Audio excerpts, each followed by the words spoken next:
তারা বলে, আমাদের উপর কখনোই কিয়ামত আসবে না। হে নবী, তুমি এদের বলো, আমার মালিকের কসম, হ্যাঁ অবশ্যই তা তোমাদের উপর আপতিত হবে। আমার মালিক অদৃশ্য জগৎ সম্পর্কে অবহিত। এই আকাশমণ্ডলী ও জমিনের অণু পরমাণু তার চাইতেও ক্ষুদ্র কিংবা বড়, এর কোনো কিছুই তার জ্ঞান সীমার অগোচরে নয়। তবে তা সুস্পষ্ট গ্রন্থে লিপিবদ্ধ রয়েছে, যেন এর ভিত্তিতে তিনি তাদের পুরস্কার দিতে পারেন যারা ঈমান এনেছে এবং নেক কাজ করেছে। বস্তুত তারাই হচ্ছে সেই সৌভাগ্যবান মানুষ যাদের জন্য আল্লাহ তাআলার প্রশস্ত ক্ষমা ও সম্মানজনক জীবিকা রয়েছে।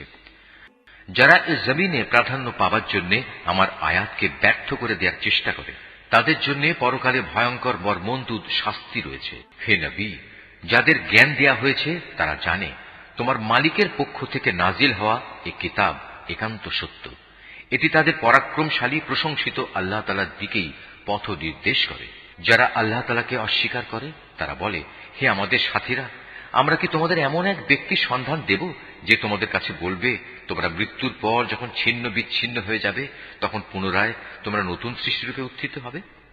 আমরা জানি না এই ব্যক্তি কি আল্লাহ তাআলার উপর মিথ্যা অপবাদ দিচ্ছে, না তাকে কোনো উন্মাদনা পেয়ে বসেছে, না আসল ব্যাপার হচ্ছে যারা আখিরাতের উপর ঈমান আনে না তারাই সেখানকার আযাব ও দুনিয়ার ঘোর গোমরাহিতে নিমজ্জিত আছে। তারা কি তাদের সামনে পেছনে যে আকাশ ও পৃথিবী রয়েছে তার দিকে তাকিয়ে এদের স্রষ্টাকে খুঁজে দেখে না? আমি চাইলে ভূমিকে তাদের সহ ধসিয়ে দিতে পারি, কিংবা পারি তাদের উপর কোনো আকাশখণ্ডের পতন ঘটাতে। তাতে অবশ্যই এমন প্রতিটি বান্দার জন্য কিছু নিদর্শন রয়েছে যারা আল্লাহ তাআলার অভিমুখী।